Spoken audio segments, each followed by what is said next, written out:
It stood in the grand foyer of a mansion most people in town had only ever seen from the outside. Marble floors gleamed like a mirror, chandeliers sparkled like captured stars, and a staircase curved upward in a way that made guests whisper about castles and fairy tales. At the center of it all, between fresh-cut flowers and imported art pieces, stood a statue of the Virgin Mary. She wasn't towering, maybe 4 feet tall, carved from pale stone with hands gently open, eyes lowered in quiet prayer.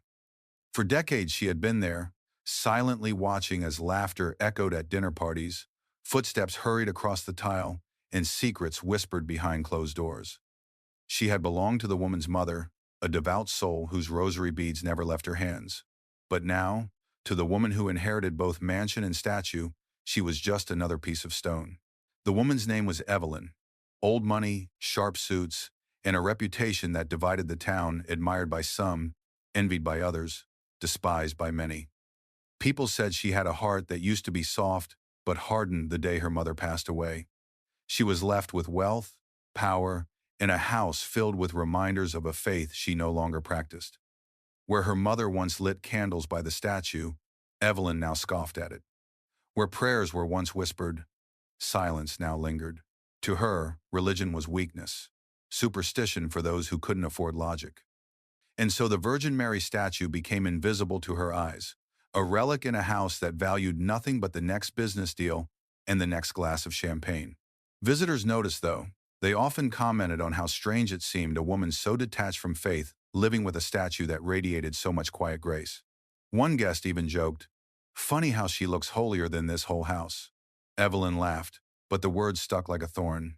Every time she walked past the statue, she felt something: irritation, discomfort, maybe even guilt. And Evelyn hated guilt more than anything. The breaking point came one late afternoon when she returned from another meeting that had gone her way. She had sealed a deal, crushed a competitor, and was already planning her celebration. But when she opened the door, the statue was the first thing she saw. The sunlight had hit its surface just right, making the stone glow as if alive. To Evelyn, it wasn't beauty, it was mockery. It was her mother's eyes staring through stone, silently questioning who she had become. She snapped. "Enough of this," she muttered, her heels clicking sharply across the marble floor. Without hesitation, she ordered 2 of her staff to remove the Virgin Mary from the foyer. "Take it out, dump it, I don't care how, just get it out of my sight." Her words echoed in the cavernous hall like a curse. That evening, while neighbors peeked through hedges and whispered about the scene, Evelyn herself dragged the statue toward the back alley where the dumpsters stood. With a strength that surprised even her, she shoved the Virgin Mary into the trash, the hollow clang of stone against metal reverberating into the night. And there, buried among discarded wine bottles and rotting leftovers, the sacred figure waited unwanted, unprotected, but not unseen. Because that same alley was where a man named Daniel often wandered in search of scraps. Evelyn's story was not one of overnight change. She hadn't always been this way. There was a time when neighbors remembered her as the girl with the long brown braids, sitting beside her mother at Sunday Mass, her small voice trailing through hymns, her hands folded carefully in prayer. Her mother had raised her to believe that faith was not an accessory, but a foundation. And for a while, Evelyn believed it too. She carried a rosary in her school bag, kissed the statue of Mary before exams, and even lit candles for strangers who looked sad at the back pew. But life has a way of chipping away at innocence, and for Evelyn, the chiseling began when her mother's health declined. Her mother had been everything: the warmth of the house, the voice that soothed storms, the hands that knew how to cook meals that healed more than the stomach. But when cancer took her piece by piece, Evelyn's prayers turned bitter. She begged heaven for healing, and when it didn't come, she decided heaven was deaf. The day her mother passed away, Evelyn dropped her rosary in the coffin and swore she would never hold one again. Faith, she told herself, had betrayed her. Love had left her. Money was the only thing that stayed. The years that followed hardened her heart further. She inherited the mansion, the accounts, and the social connections. Soon, she was chairing charity events, not because she cared, but because it made her name appear in the papers. She donated to causes not out of compassion, but out of calculation. The same neighbors who once remembered her braids and hymns now saw a woman who laughed too loudly at the misfortunes of her rivals, who measured worth in dollars and diamonds. People whispered that her mother would have wept to see what Evelyn had become. The Virgin Mary statue was the last remnant of that old world, a silent reminder of a faith Evelyn wanted buried. She hated the way it seemed to look at her when she walked past, hated the way guests sometimes paused in front of it and lowered their eyes out of respect. To Evelyn, it was a relic of weakness, a symbol of unanswered prayers, a constant thorn in her perfect world of business deals and cocktail parties. But anger alone didn't explain why she threw it out that night. Deep down, Evelyn feared something about the statue, something she couldn't name. Perhaps it was the memory of her mother's soft voice praying in the same room, or the echo of nights when Evelyn herself had once begged Mary to protect her. To look at the statue was to look at a version of herself she had killed. That was why, when the sunlight caught it and made it glow, she snapped. She didn't just throw out stone, she threw out her past. She threw out her mother's faith. She threw out every unanswered question she didn't want to face. The neighbors who watched whispered among themselves. Some shook their heads, others muttered that God would not be mocked. A few even swore that when the statue hit the dumpster, the sound was sharper than stone, should make like a warning bell. Evelyn, however, didn't care. She dusted off her hands, walked back inside, and poured herself a glass of wine as though she had taken out the trash and nothing more. But faith has a way of surviving the contempt of the powerful. And in the shadows of that same alley, a homeless man named Daniel was about to discover that what one woman called garbage might be heaven's most deliberate gift. The dumpster stood at the far edge of the alley, half hidden behind the high stone wall of Evelyn's estate. Its metal sides were rusted, streaked with rain and years of use, the kind of place no one of her status should have been seen near. Yet there she was, under the dim orange glow of a street lamp, dragging the Virgin Mary statue across the cobblestones. Her heels clicked with every step, her breath short with effort, though she never once called for help. Pride wouldn't allow it. If she was going to discard the past, she would do it herself. Neighbors who caught glimpses from their upstairs windows could hardly believe their eyes. The image was surreal. A wealthy woman, pearls still around her neck, hauling a holy statue like unwanted luggage. One man whispered to his wife, "She's gone mad." Another shook his head and muttered, "She'll regret that." But no one dared step out. It was Evelyn, after all, the woman who could ruin reputations with a single phone call. People just watched in silence as the scene unfolded. With a grunt, she reached the dumpster and tilted the statue forward. The hollow clang echoed like a gunshot when the Virgin Mary hit the metal walls and tumbled into the heap of refuse. Bottles shattered, cans rattled, and the sacred figure disappeared beneath garbage bags. Evelyn stood there a moment, chest heaving, then dusted off her hands as though purging the last trace of her mother's faith. To her, it was over, done, finished. The past buried with the week's trash. But something strange happened that night. The alley didn't fall silent after she left. A cat yowled and bolted into the shadows, startled by a sound no one could quite explain. Some neighbors later swore they heard a faint ringing, like distant church bells, coming from the dumpster. Others said they saw a flicker of light, a brief glow, as though the statue itself had not agreed to its new resting place. People argued about it later, dismissing it as imagination, but the memory stuck. What Evelyn didn't know was that the alley she chose was not abandoned. It was a path often walked by the forgotten souls of the city, the ones who lived in cardboard shelters, who dug through trash for scraps of food, who sought warmth from fires lit in oil drums. And among them was Daniel. Daniel had wandered the streets for years, carrying nothing but a torn backpack and a face weathered by too many nights without sleep. Once, long ago, he had been a carpenter, steady with his hands and proud of his work. But a series of losses, a job gone, a family fractured, a sickness unpaid, pushed him into a spiral that landed him on the streets. Faith had been something his mother tried to give him as a boy, but he had lost it somewhere between the hunger and the heartbreak. Now he survived one day at a time, his eyes always searching dumpsters for his next meal. That night, drawn by instinct or perhaps something more, Daniel turned into Evelyn's alley. He wasn't looking for miracles. He was looking for bread crusts or a half-empty bottle of water. But as he neared the dumpster, something caught his eye. A pale shape, half hidden in the trash, faintly glowing under the streetlight. He frowned, rubbed his eyes, and stepped closer. And that was the moment his story collided with Evelyn's. Because what she had thrown away as worthless was about to change his life forever. Daniel wasn't the kind of man most people noticed anymore. He had become part of the city's background, the hunched figure by the alley, the shuffling footsteps behind the grocery store, the man with a paper cup that most avoided making eye contact with. But once, he had been noticed. Once, he had mattered. His hands had built furniture that filled family homes, sturdy pieces carved from oak and walnut. His laugh had filled a small kitchen where his wife stirred soup, and his daughter scribbled drawings at the table. His life had been humble but good, until it wasn't. The collapse came slowly at first, then all at once. The company he worked for folded during an economic downturn, leaving him without steady pay. He searched for months, then years, each rejection letter carving away at his pride. His wife, patient in the beginning, grew weary of the endless waiting. Arguments replaced laughter, and eventually she left, taking their daughter with her.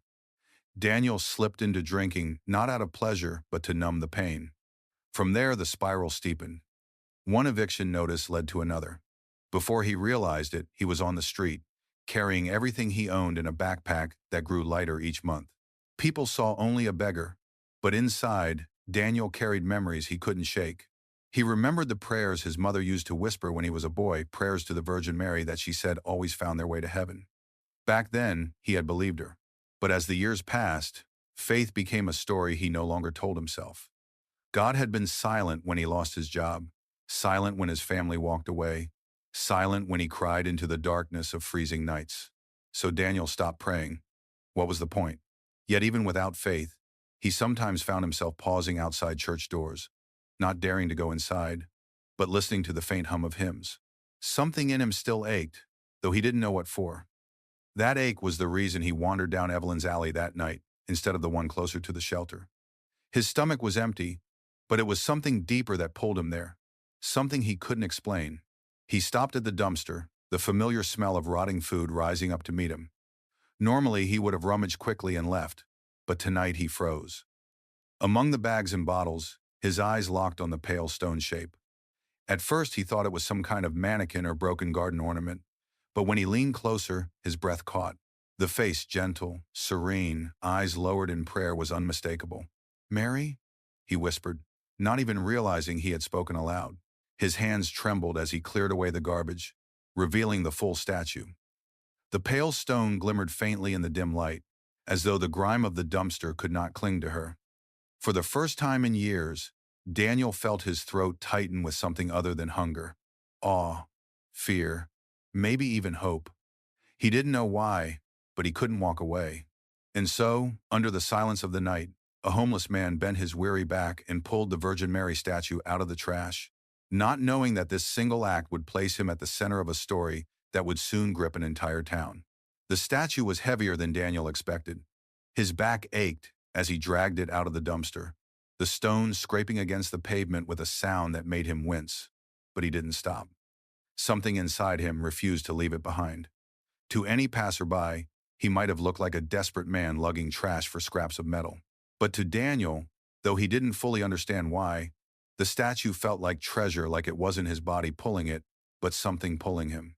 The night was colder than usual, the kind that made bones feel hollow. Daniel usually slept under a patchwork shelter of cardboard and tarp, near an abandoned warehouse. It wasn't much, just enough to keep the rain off. He told himself he'd stash the statue there until morning, maybe try to clean it up, maybe even sell it. The thought made him pause. Was that why he was taking it?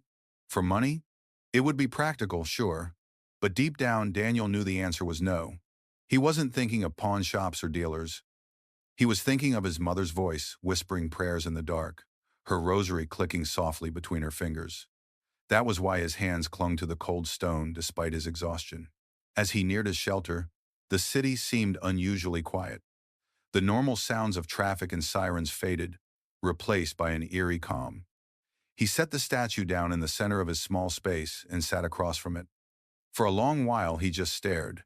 Mary's face, though carved, seemed alive, gentle, sorrowful, and patient all at once. The stone caught the faint glow of a distant streetlight, making it look almost as if the figure were illuminated from within. Something stirred in Daniel's chest. Words. Old, forgotten words. He tried to push them back, but they rose anyway, catching in his throat until finally he whispered, "Hail Mary, full of grace. The words felt foreign on his tongue, rusty from disuse. He hadn't prayed in years. But as soon as he spoke them, something shifted in the air. A warmth spread through the cold night, faint but undeniable. His fingers trembled as he continued, his voice breaking halfway through. He didn't finish the prayer. He couldn't. The sobs came instead, ragged and unexpected, shaking a body that had grown too used to silence. For the first time in years, Daniel cried not from hunger, not from pain, but from the sudden weight of hope pressing against his chest. As he wept, he swore the air shimmered. It was subtle, like the flicker of a candle when there is no wind. The tarp above his shelter rattled softly, though no breeze moved. And when Daniel lifted his tear-streaked face, he swore he saw something impossible, a faint glow radiating from the statue's hands. He blinked, rubbed his eyes, and the glow dimmed. Was it real? Or just exhaustion playing tricks? He lay down beside the statue, curling up against the cold ground. Sleep came slowly, interrupted by half-formed prayers he hadn't spoken since childhood. Somewhere between waking and dreaming, he thought he heard a whisper, gentle, maternal, like his mother's voice calling his name. By morning, Daniel would convince himself it was just the wind. But deep down, he knew something had changed. The Virgin Mary was no longer just a statue in a dumpster. She had chosen him. Morning came gray and heavy, the kind of morning that usually went unnoticed in the city's forgotten corners. But Daniel woke different. His body, though stiff from the cold ground, carried a strange energy. He rubbed his eyes and sat up, blinking at the pale stone figure that now occupied his makeshift shelter. For a moment, he thought the glow he had seen the night before was nothing more than exhaustion. But as the light of dawn filtered through torn cardboard walls, something became undeniable. The statue seemed untouched by dirt, grime, or even the dumpster's stench. In fact, it looked cleaner than when he had first seen it.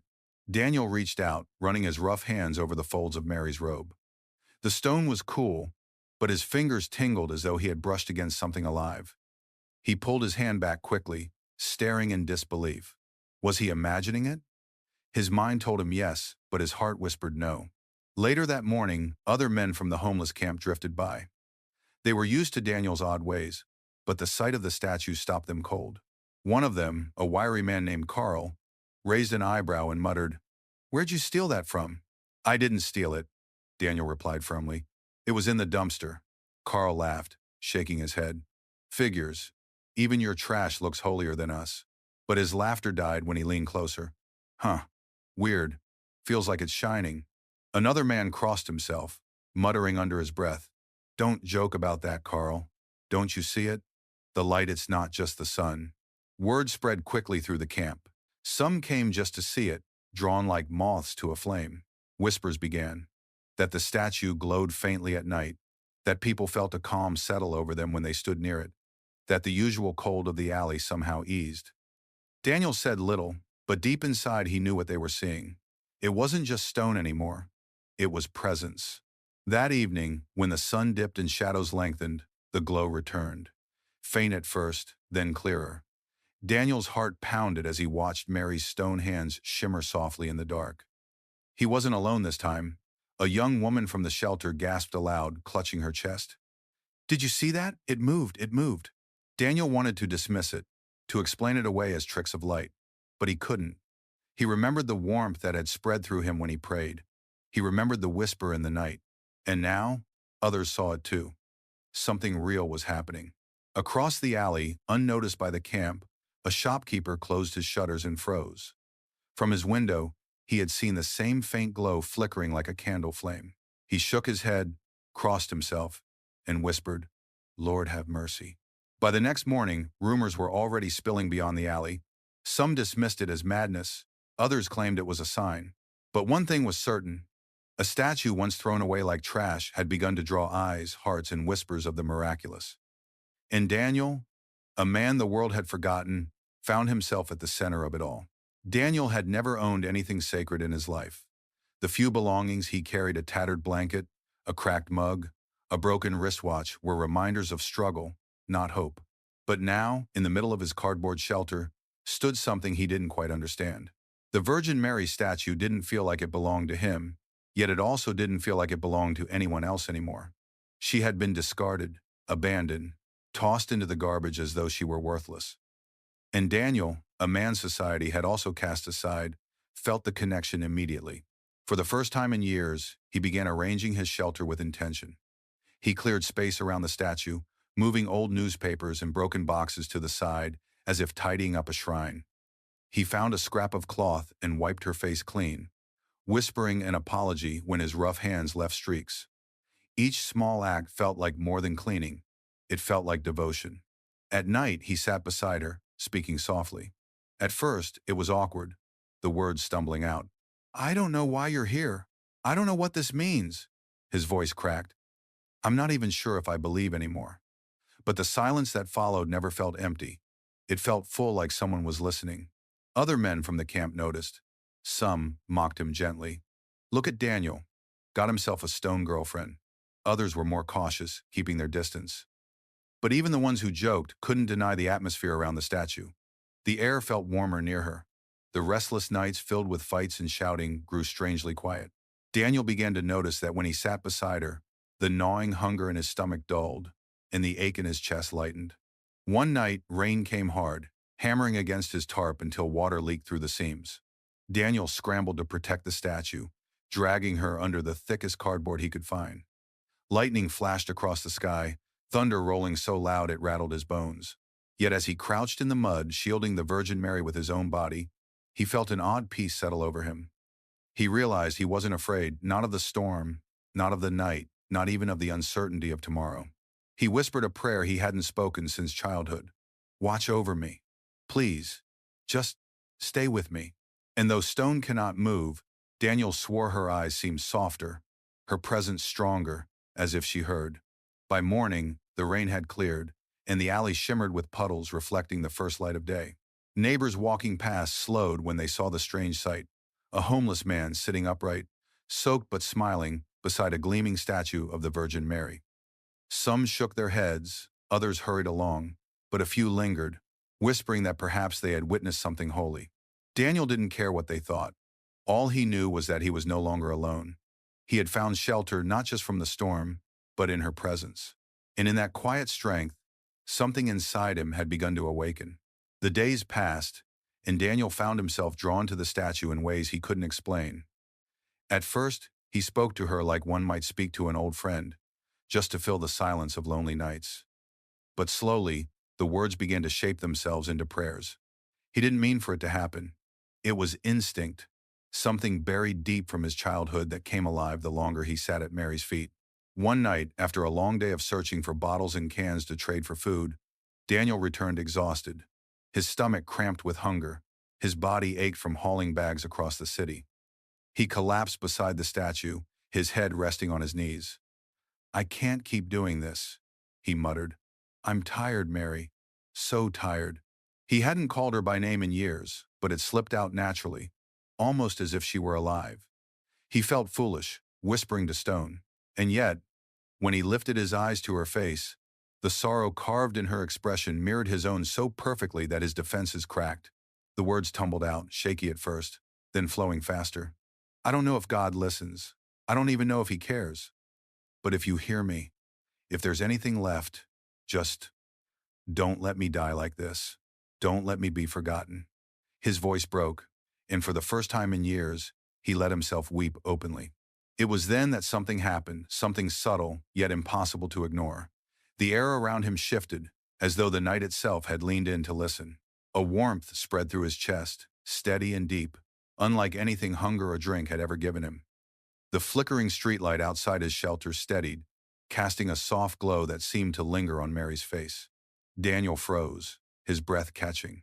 He swore he heard a whisper, not with his ears, but deep inside, as if his soul was being spoken to. The words weren't clear, more like the echo of a mother comforting a child. But the feeling was unmistakable. He was not alone. He pressed his hand against the cold stone of Mary's robes, and though the surface remained cool, his trembling fingers felt a strange pulse of life, like warmth pushing back against the cold night.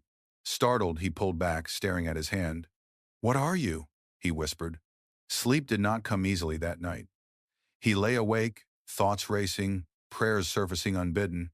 In the silence, he remembered his mother kneeling beside him as a child, teaching him the words he had long since abandoned. Without thinking, he began to murmur them again. Hail Mary, full of grace. His lips trembled, but the words felt right, like a long-lost melody returning to memory. The next morning, others from the camp noticed something different about Daniel. His posture straighter, his eyes clearer. One man muttered, "Looks like you slept on a real bed." Daniel didn't correct him. He only glanced at the statue, the corners of his mouth lifting into the faintest smile. The whispered prayer had changed something. Maybe not the world, not yet, but it had changed him. And sometimes that's where miracles begin. The morning sun had just started to climb when Daniel noticed it.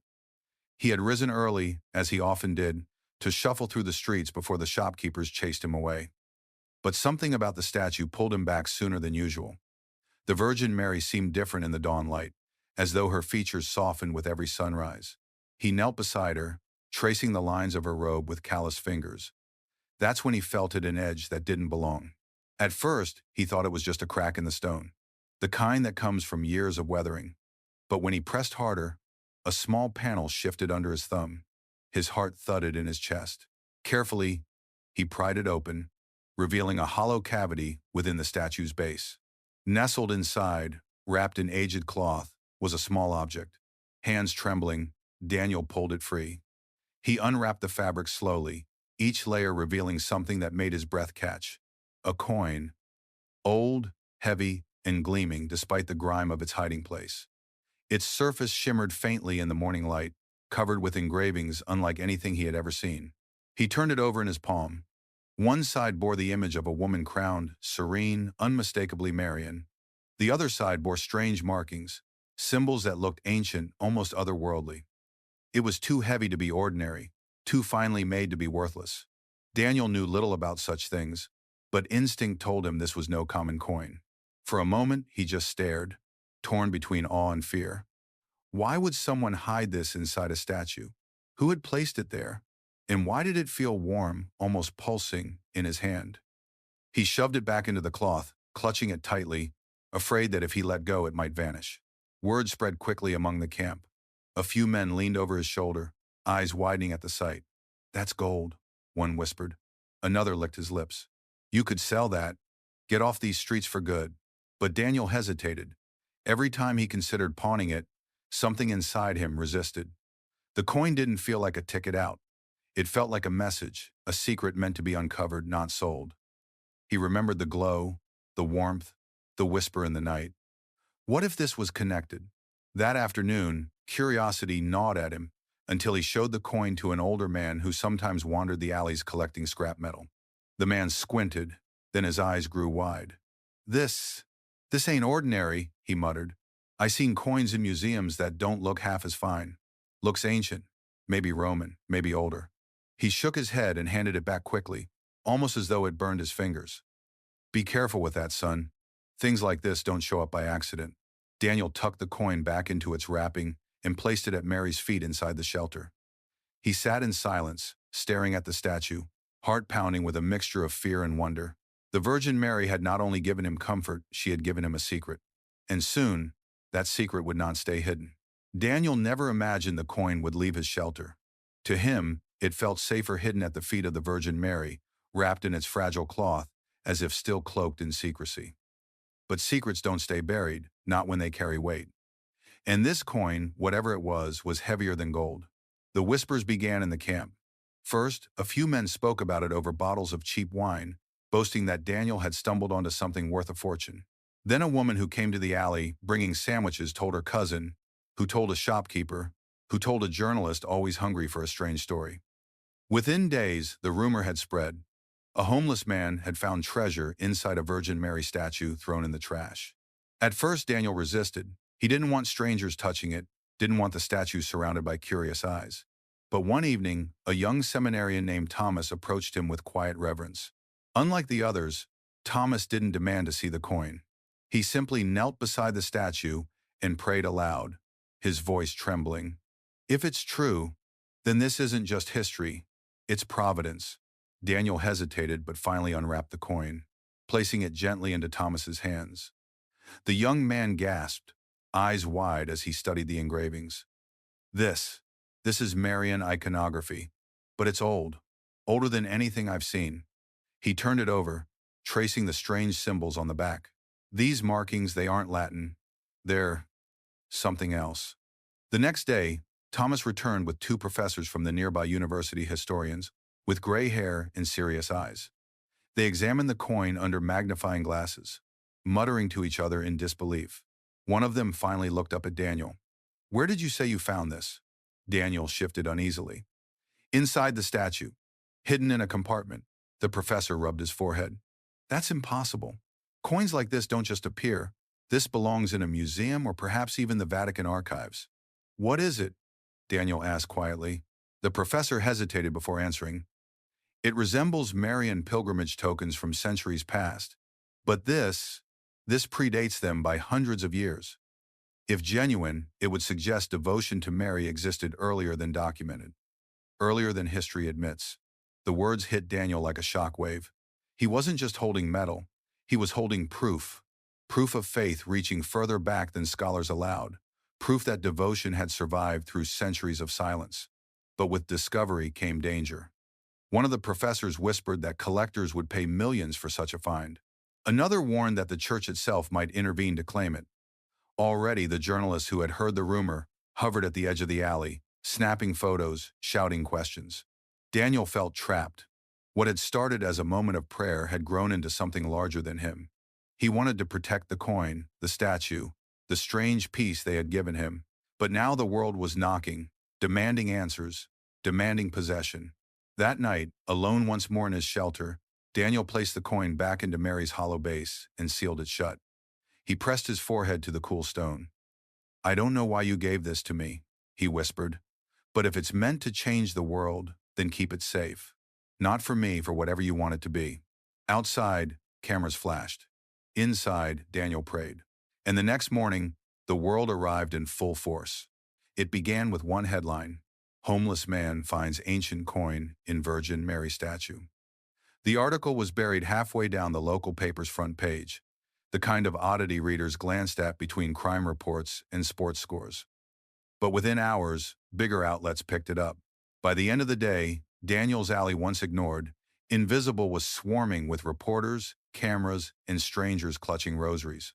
They came from everywhere. Local TV vans with flashing antennas, journalists with notepads and urgent questions, bloggers live streaming on their phones. Neighbors leaned over fences whispering, "That's the statue she threw away." Curious onlookers craned their necks to catch a glimpse. The alley that had always smelled of rot and rust now smelled of perfume, coffee, and microphones shoved too close. Daniel, how did you find it?" one reporter shouted. "Do you believe it's a miracle?" asked another. "Are you planning to sell the coin? Do you know it could be worth millions?" The questions came rapid, overwhelming. Daniel backed against the wall of his shelter, shielding the statue with his body, as though they might try to drag her away. His heart pounded, his throat dry. He hadn't asked for this. He had only wanted peace.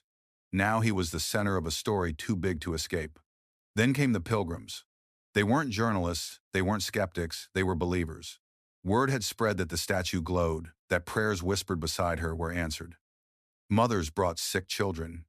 Old men clutched worn Bibles. Women lit candles and left flowers at Daniel's feet. The alley transformed into a shrine overnight. The trash and broken glass swept aside, replaced by flickering flames and soft hymns. Some called it a miracle, others called it madness. But everyone agreed on one thing. Something extraordinary was happening in a place no one had ever cared about before. The attention drew authorities too. Police arrived to manage the crowds, frowning as they tried to push reporters back. City officials muttered about public safety, zoning laws, loitering. But each time they tried to disperse the gathering, the faithful only pressed closer, whispering that no law could silence what heaven had chosen. And then came the church. A local priest, Father Miguel, stepped into the alley with quiet authority, blessing the statue and leading prayers among the chaos. His voice rose steady above the noise. "If this is of God, it will stand. If not, it will fade." His presence calmed the faithful, though it did little to silence the cameras. Daniel sat in the middle of it all, overwhelmed. He wasn't a prophet, wasn't a preacher. He was just a man who had found a statue in the trash. Yet here he was, guarding her as though chosen, as though heaven had lifted him from the dust to bear a secret the world wasn't ready for. But not everyone who came believed. Among the cameras and candles, a familiar figure appeared at the edge of the crowd, Evelyn. Her sharp eyes scanned the scene, narrowing when they landed on the statue she had thrown away. And in that moment, Daniel's heart sank. Because she had not come to pray, she had come to reclaim. Evelyn hadn't planned on ever seeing the statue again. In her mind, it was gone the moment she shoved it into the dumpster, discarded like every memory of her mother's faith she had tried so hard to erase. But when the story hit the headlines, she nearly spilled her wine as she read the words. Miraculous statue found in trash, behind local mansion. Her mansion, her statue, and the name Evelyn Hartwell appeared in nearly every article, linked to whispers of greed, arrogance, and sacrilege. She was furious.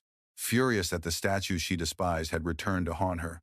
Furious that the man who found it, a homeless drifter, of all people, was being painted as a saint while she was cast as the villain. Her pride would not allow it. And so, one crisp morning, Evelyn arrived at the alley dressed not in pearls this time, but in the sharp lines of a tailored black suit, her heels striking the pavement like gavel blows. The crowd hushed when they saw her. Some recognized her face from the newspapers, others from years of gossip. Whispers rippled like wine through grass. That's the woman who threw Mary away. Evelyn ignored them. Her eyes locked on Daniel, crouched beside the statue as if guarding treasure. She marched forward, her voice cutting through the murmurs. That statue belongs to me. Daniel rose slowly, uncertain. His clothes were torn, his hands stained, but he stood firm. You threw it away, he said quietly. I discarded it, Evelyn snapped. There's a difference. It's still mine. And what's inside it, her eyes flicked toward the hidden coin, is worth far more than you realize. Gasps stirred through the crowd. Father Miguel stepped forward, placing himself between them. Madam, with respect, sacred objects are not toys for the wealthy, nor trophies for the proud. Once you discarded it, it ceased to be yours. Evelyn's laugh was sharp, humorless. You think I'll let a beggar and a priest dictate what's mine? That coin belongs in a bank vault, not in a pile of garbage guarded by a drunk. Daniel flinched at the insult, but before he could speak, a woman from the crowd shouted, Shame on you! You threw away what we revere! Another voice cried, God gave it to Daniel! The murmurs grew into a roar of voices, some angry, some defensive. The alley was no longer quiet, it was a battlefield of faith and pride. The police stepped in quickly, forming a barrier as Evelyn's lawyer appeared at her side with a folder of papers. We'll be taking legal action, he declared, holding the folder high. This property and its contents are rightfully Miss Hartwell's. The crowd erupted, some jeering, others weeping. Father Miguel raised his hand for silence, but the moment was already out of control. Daniel felt the walls closing in, fear and anger pressing at him from all sides. All he had wanted was peace, and now the world was tearing it from his hands. Yet, in the chaos, as Evelyn's cold gaze bore into him, Daniel turned to the Virgin Mary's stone face. And though she could not move, her expression seemed unchanged, serene, patient, unwavering. The calm in her carved eyes steadied him. For the first time, Daniel realized the battle ahead wasn't just about a coin. It wasn't just about ownership. It was about the heart, hers, his, and perhaps the whole town's. And so the fight moved from the alley to the courthouse. The courthouse was packed.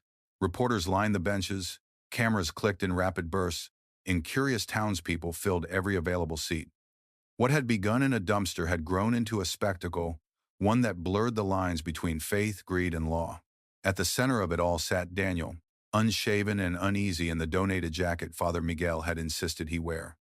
Across the aisle, Evelyn sat poised in a tailored suit, her lawyer at her side, her chin lifted high as though she had already won. The judge, a gray-haired man weary of the circus, rapped his gavel for order. This court will decide ownership of the statue and any contents found within it. Nothing more, nothing less. His voice was stern, but even he couldn't ignore the air of tension that hung over the room. Evelyn's lawyer wasted no time. He painted a picture of rightful ownership, arguing that the statue had been part of Evelyn's estate for decades. Discarding an item does not erase ownership, he declared. It was never offered as a gift, never transferred legally. It remains her property, regardless of where it was found. Daniel shifted in his seat, His hands clenched together. He didn't have a lawyer of his own, only Father Miguel and the quiet support of townsfolk who had come to testify.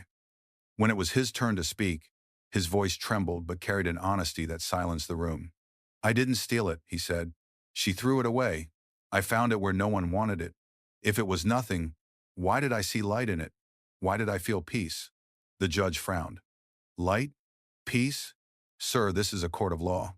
But before Daniel could stumble over his words, Father Miguel rose. "Your Honor, this case is not only about law, it is about conscience. If an item is abandoned, discarded in public waste, it ceases to be property and becomes free to any finder. But beyond that, the impact of this statue on our community is undeniable. It has brought comfort to the forgotten, hope to the broken. How can anyone claim ownership of something that belongs to all of us now?" The courtroom buzzed. Some nodded in agreement. Others scoffed. Evelyn smirked. "Hope doesn't pay bills," she whispered to her lawyer. The proceedings stretched for hours. Historians testified about the coin, its potential worth beyond measure.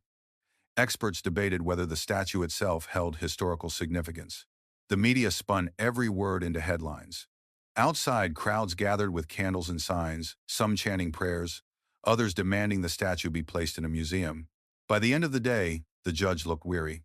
"This court cannot decide on faith," he said firmly, "but it will decide on fact. The evidence suggests the statue was placed in public refuse, with no attempt to preserve or claim it. Therefore, ownership transferred to the finder, Mr. Daniel." Gasps erupted. Evelyn's face tightened, her hand gripping the edge of the table. "This isn't over," she hissed, her voice low but audible enough to stir murmurs across the room. Daniel sat frozen, hardly believing what he'd heard. He hadn't wanted to fight. He hadn't asked for any of this. Yet now the law had declared the Virgin Mary his to keep.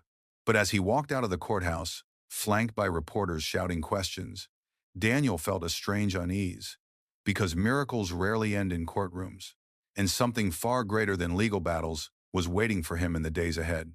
The court's decision should have been the end of it, but it wasn't. If anything, it only fueled the fire. Crowds grew larger outside the alley, pilgrims arriving not just from nearby towns but from cities hours away. They came with rosaries, candles, and desperate prayers. And Daniel, though overwhelmed, refused to turn them away. He let them come, let them kneel beside the Virgin Mary, let them whisper into the still air as though heaven itself bent low to listen. It was during one of those evenings that the first miracle happened. The alley was crowded, the statue surrounded by flowers and flickering candles. A woman in her 40s arrived, leaning heavily on a cane. Her husband guided her forward gently, helping her to kneel. Whispers rippled through the onlookers. People recognized her. She had lived with multiple sclerosis for years, her body growing weaker with each passing season. Doctors had told her there was little left they could do. Her eyes brimmed with tears as she looked at the Virgin Mary. "I don't ask for healing," she whispered, her voice trembling. "I only ask for peace. Peace to face what's coming." She bowed her head, clutching her cane. Daniel watched from a distance, his heart tight. He had seen many pray in desperation, but something about her words pierced him. He closed his eyes and prayed silently too, his lips forming words he barely remembered. "Please, just let her know she's not alone." The air shifted. A hush fell over the crowd. Some said later they felt a warmth sweep through the alley, like sunlight breaking through clouds, though the night was cold. The woman gasped suddenly, her body shuddering. Her husband gripped her arm, panicked, but she shook him off and slowly, unsteadily rose to her feet. Her cane clattered to the ground. The crowd froze. The woman took one step, then another, her movements shaky but real. Tears streamed down her face as she whispered, "I can feel my legs. I can feel them." Her husband collapsed beside her, sobbing into his hands. People began shouting, crying, crossing themselves. Someone yelled, "It's a miracle." Daniel's breath caught in his chest. He wanted to believe, he did believe, but seeing it, seeing her walk where moments before she could barely stand, shook him to his core. He looked at the Virgin Mary's stone face, and though she remained still, he could no longer see her as mere stone. News spread faster than wildfire. By morning, every major network was camped outside the alley, broadcasting live. Headlines screamed, "Woman healed at Virgin Mary statue," and "Is this the miracle of the century?" Scientists scoffed, skeptics raged, but the faithful poured in greater numbers than ever. Evelyn, watching from her mansion, seethed. The statue she had called worthless was now drawing the world's attention, and it was Daniel, not her, standing at the center. Her desire to reclaim it shifted from greed to something darker: vengeance. But for Daniel, the miracle was no headline. It was a reminder that what had begun in the trash had never truly belonged to him. It belonged to something greater. And whatever was unfolding, it was only the beginning. Miracles do not arrive quietly, they divide. And soon, the town was split clean down the middle. On one side were the faithful, who saw the Virgin Mary statue as undeniable proof that heaven still intervened in human lives. Pilgrims arrived daily, kneeling in the alley with candles flickering against the stone walls. They left flowers, photos of sick loved ones, letters folded into small squares and tucked at Mary's feet. Some claimed answered prayers already: a son freed from addiction, a tumor that shrank against all odds, a marriage healed after years of silence. For these people, the statue was no longer just stone, it was a vessel of grace. On the other side were the skeptics. Doctors called the healings coincidence, psychologists called it hysteria, and professors called it folklore dressed up as faith. People see what they want to see, one columnist wrote. If you kneel at a dumpster long enough, even shadows will look like miracles. Debates raged on talk shows, radio stations, and social media feeds. Was Daniel a chosen witness, or just a lucky scavenger in the right place at the right time? The tension spilled into the streets. Crowds gathered outside the alley not just to pray but to protest. Believers held signs that read, "Mary lives here," while skeptics waved placards declaring, "Miracles belong in hospitals, not trash bins." Police erected barricades, trying to separate the groups as chants clashed in the air. Hail Mary on one side, hoax, hoax on the other. Daniel sat in the center of it all, weary and overwhelmed. He had never wanted to be a figurehead, never wanted to lead anyone. He only wanted peace. Now, he could barely close his eyes without hearing voices argue over his life, his faith, his every move. Even when he tried to slip away for food or water, cameras followed him. Strangers shouted questions. "Are you a prophet? Are you lying to us? Are you making money off this?" Father Miguel did his best to shield him, but even the priest admitted the situation was beyond his control. "When heaven touches earth," he told Daniel quietly, "it always stirs the world. Some will believe, some will fight. All you can do is stand firm in truth." Meanwhile, Evelyn fanned the flames. She gave interviews in polished sound bites, painting herself as the rightful owner of both statue and coin. "This so-called miracle is being exploited by a vagrant," she sneered on live television.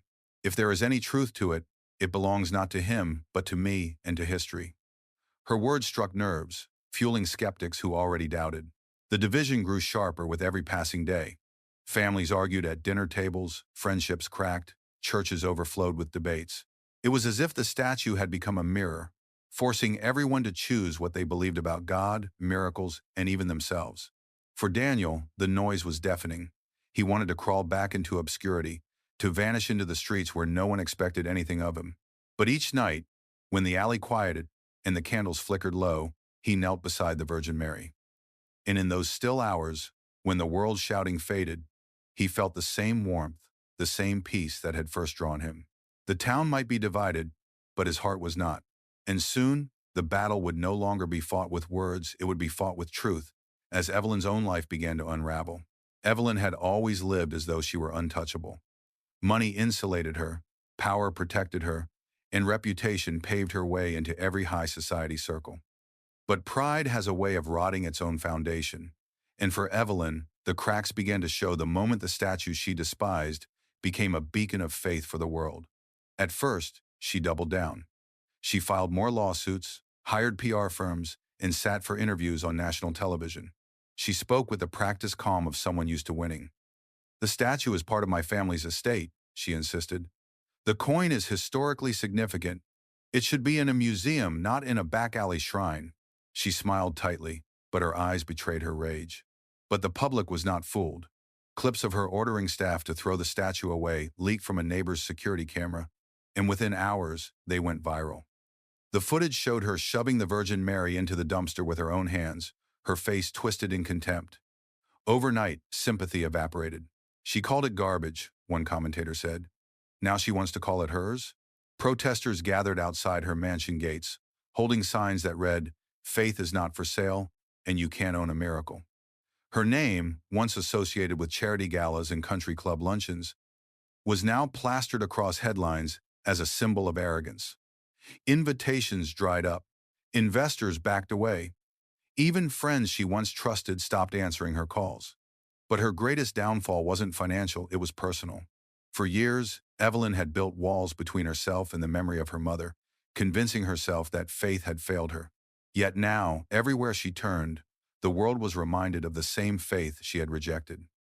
In interviews, people spoke of how the statue reminded them of their mothers, their grandmothers, of women who had prayed over them in kitchens and hospital rooms. Evelyn watched these stories unfold on television, and though she denied it outwardly, her chest burned with something she couldn't name. Still, she fought on. Desperation fueled her.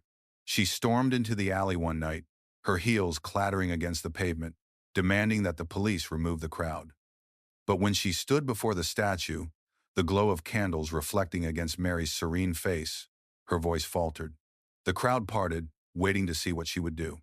For a moment, silence hung thick. Evelyn's lips parted as though to speak, but no words came. She looked at Daniel, kneeling quietly beside the Virgin Mary, his head bowed, his face soft with peace. And then she looked at the stone figure, hands open, eyes lowered, a mother's patience carved forever into stone. The anger in her chest cracked, if only for a second, and something raw flickered across her face. Fear, sorrow, maybe even longing. But just as quickly, pride slammed the door shut. She turned sharply on her heel and stormed away, her voice trembling as she barked orders into her phone. That night, Evelyn's mansion windows stayed dark. For the first time, the woman who thought she had everything sat alone, staring at her reflection in the glass, realizing the world she built was crumbling. And as her downfall deepened, Daniel's life was about to change in ways he could never have imagined, because what had begun as a whisper of faith was turning into a movement. By now, the alley no longer belonged to the forgotten. It had become holy ground. What once smelled of rotting food and rusted metal now bloomed with flowers, candles, and handwritten notes pressed against the walls. The city tried to control it, but how do you contain faith once it begins to spread? Pilgrims came not just from nearby towns, but from across the country. Vans pulled up at dawn carrying families who had driven all night. Buses arrived with church groups singing hymns before their tires even stopped rolling. Reporters tried to keep up, but the crowd swelled faster than the headlines could print. The alley became a river of humanity, each person bringing with them a story, a burden, a prayer. Some came on crutches, leaning heavily as they made their way to the statue. Others carried photographs of children lost, soldiers deployed, parents dying. Many dropped to their knees the moment they saw Mary's face, tears spilling freely as though the stone itself understood their grief. The air was thick with whispered prayers, the kind that rise not from memorized words but from hearts cracked open. Daniel watched it all in awe. He never asked for this, never imagined it. Yet here he was, guardian of a place the world now called sacred. People treated him with a reverence that unsettled him. Some asked him to pray over them, as though his voice carried special weight. Others pressed money into his hands, which he always refused. "I'm no prophet," he would tell them softly. "I'm just a man who found her in the trash." But that only seemed to make them believe more. "That's exactly why," one woman whispered. "God chooses the lowly." Father Miguel began to organize the flow, leading prayers morning and night, ensuring candles burned safely, and making sure Daniel was not crushed under the weight of expectation. Still, the priest often marveled at how Daniel carried himself with humility, with gentleness, as though he had been waiting for this role without ever knowing it. News outlets broadcast live footage of pilgrims lining the alley, calling it the miracle site. Skeptics mocked it, but their voices were drowned out by the sheer number of those who came and left claiming peace, healing, or renewed faith. Hospitals began reporting strange recoveries tied to people who had visited. Economists noted the town's sudden boom as hotels filled and restaurants overflowed. For better or worse, life would never return to what it was. Yet even as Daniel witnessed the beauty of this pilgrimage, he felt the weight of responsibility. Each night, when the alley finally emptied and the candles burned low, he would kneel before Mary and whisper, "I'm not worthy of this. Why me?" The silence always answered him, but it was never empty. It carried peace, as if the Virgin's carved hands reminded him that worthiness had never been the point. The pilgrimage had begun. And while faith was being reborn in thousands, Daniel himself was quietly being remade. But movements that grow too large never remain without opposition. And the world was already preparing its next test. The frenzy could not last forever. Cameras eventually turned their lenses elsewhere, chasing fresher scandals and louder headlines. The reporters packed their vans, the skeptics moved on to new debates, and the town returned to its rhythm, though it was never truly the same. What remained was quieter, deeper, and far more enduring. The alley, once filled with chants and protests, settled into something more like a chapel. Pilgrims still came, though fewer in number, their visits less about spectacle and more about sincerity. They came in the early mornings, in the hush of twilight, kneeling before the Virgin Mary with flowers, candles, and prayers whispered into the stillness. There were no microphones now, no shouting crowds, only the gentle murmur of faith, steady as a heartbeat. Daniel, too, had changed. He no longer wandered the streets searching dumpsters for scraps. The community, moved by his humility, helped him find a small apartment near the church. But even with a roof over his head, Daniel spent most of his days in the alley beside the statue. He wasn't there out of duty or fame. He was there because he couldn't imagine being anywhere else. The Virgin Mary had not just given him shelter, she had given him purpose. Evelyn, meanwhile, faded from the spotlight. The lawsuits collapsed one after another. Her fortune dwindled under the weight of bad press and lost business.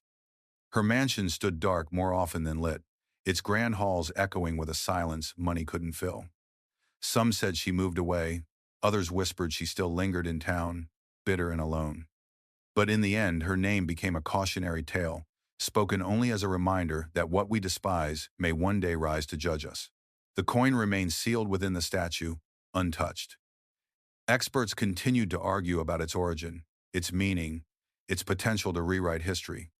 But Daniel never let them take it away. "It's not for sale," he would tell them simply. "It's not for study, it's for faith." And with those words, the argument always ended. Years later, children would still be brought to the alley by their parents, told the story of the man who found the Virgin Mary in the trash and discovered treasure greater than gold. Some would kneel, some would scoff, but all would remember. The statue became less about a miracle frozen in time and more about a lesson that heaven often chooses the forgotten places, the discarded people, to reveal its light. Daniel never considered himself a saint. He remained humble, often repeating to anyone who asked, "I didn't find her, she found me." But those who knew him best understood. His life itself had become the miracle. And so, long after the headlines faded, long after the cameras disappeared, the Virgin Mary statue stood where she had been placed, not in a mansion, not in a museum, but in an alley once filled with garbage, now hallowed by prayer. Her stone face remains serene, her hands open, as if forever waiting for the next soul bold enough to kneel. Because what the world discards, heaven often redeems.